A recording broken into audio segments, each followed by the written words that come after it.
What's going on, everyone? Welcome back to the channel. Today we are looking at the Himiway Escape Pro e-bike again. We're going to be doing a top speed run as well as a long range ride. I'm going to take it about 20 miles, see if we can get it to run out of battery. If not, I'll probably pick it back up tomorrow and ride it till it dies out. I did do a top speed run before and that topped out at 22.7 miles per hour. I'll go ahead and throw up a clip of that in a minute. But now I went ahead and unlocked it with a little pattern you do. If you want to know how to do that, type up Himiway unlock on YouTube, and there's a few videos to show you how to do it. But basically that unlocks it and lets it go to its full potential. So I'm hoping we'll get at least 5-6 more miles per hour out of this bike. So let me go ahead and switch over to my GoPro and let's go on a ride. All right, so we just got on the trail. As you can see, it's 0.2 miles away from my house. We're not going to be doing top speed this entire time. I got my wife with me up front.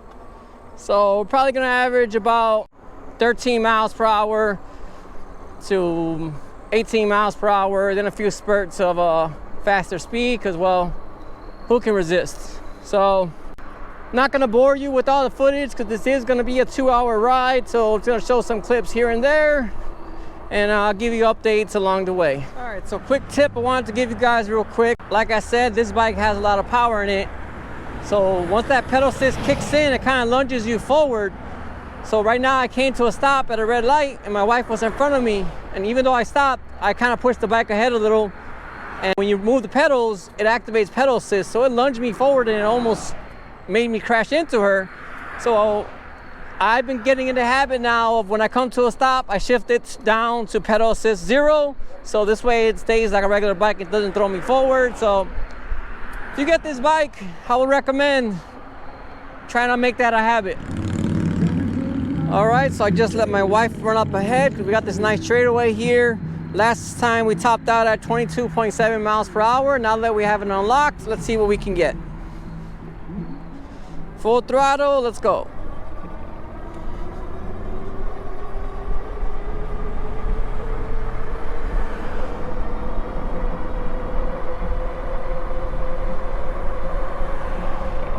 $24, $25, $25.2. Looks like $25.2 is the top. Let me see if I can get some more out of it. $26.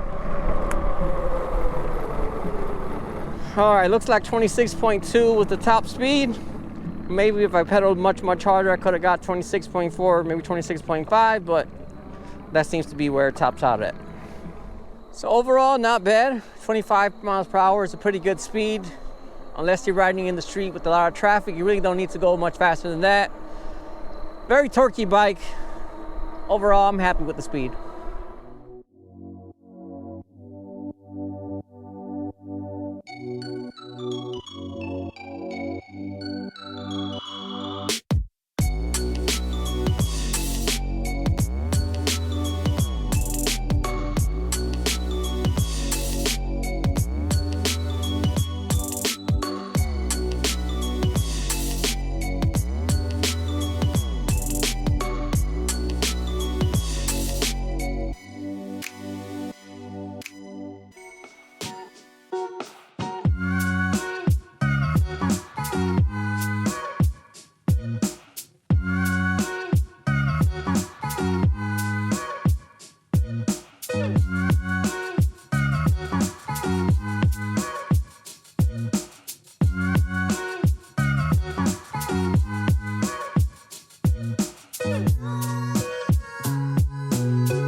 All right, so now we are at 13.9 miles.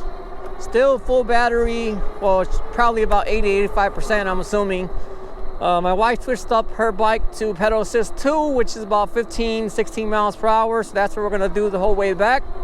So hopefully that should run down the battery a lot quicker. I forgot to bring a jacket or a sweater. It's about 58 degrees out here, so I'm freezing. And we're going faster, so that doesn't help very much, but I guess at least I'll get home quicker now. All right, so 18.3 miles, we just lost 1 bar. Typically on e-bikes, once you lose 1 bar, it goes down a lot quicker from there, so it's hard to say what we're gonna get, but continue the ride and see what happens.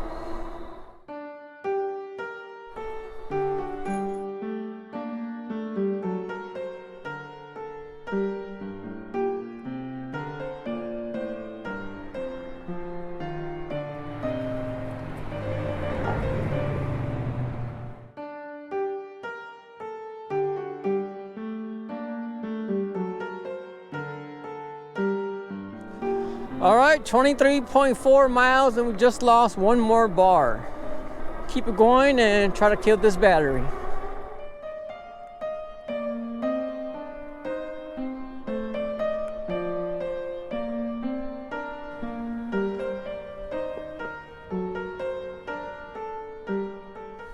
All right, so I just got back from my ride with my wife.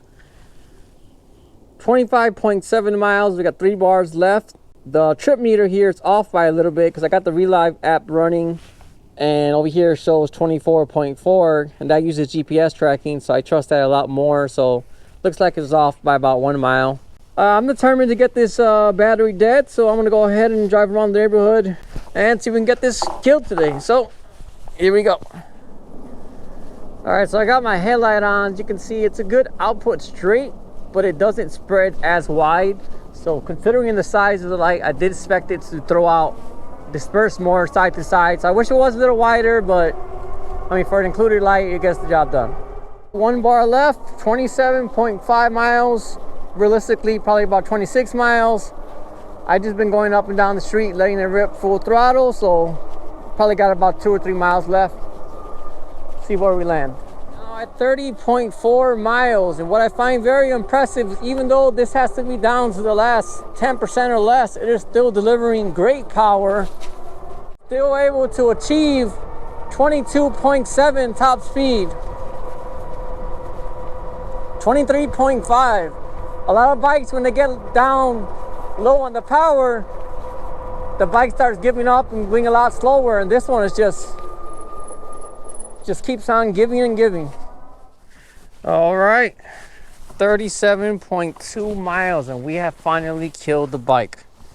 If I hit the throttle, it just lunges me forward, and that's about it. It's not too bad to pedal. It's not the easiest, but I can definitely pedal it back home. So when you consider that the last 17 miles were all pure open wide throttle, that's very impressive. 37 miles, 17 miles open throttle. If I would have rode casually like I did the whole entire ride with my wife, I could easily see this getting 50 to 60 miles. I'm gonna have to try that out one of these days, but definitely impressive little bike. Okay, so I got a little throttle now. Once it got going, still got a little juice left. It just didn't have the torque to get me going from a stop, but it had enough torque to keep me moving. So. All right, so there you have it. I just checked my Relive app. I'll throw that up in a second. It says I got 35 miles, I believe it was, and honestly, that's pretty impressive. The average person is never going to ride that much in a single day, so that's more than anyone can ever need. Which leaves me curious about the Himiway Zebra and a few other bikes that they have, because those are 20 amp hours. So I'm pretty sure with the same exact ride style I did today, I could easily get another 5-10 miles out of those. So hopefully one of these days I get to try them, but for now this is more than enough. So if you're getting this bike, you want to go longer ranges, definitely recommend it. It's going to do that and some. Well, that all wrapped up this video. If you guys have any questions at all, just drop me a comment, let me know. As usual, I'll do what I can to help. Otherwise, thanks for watching, and I'll see you guys next time.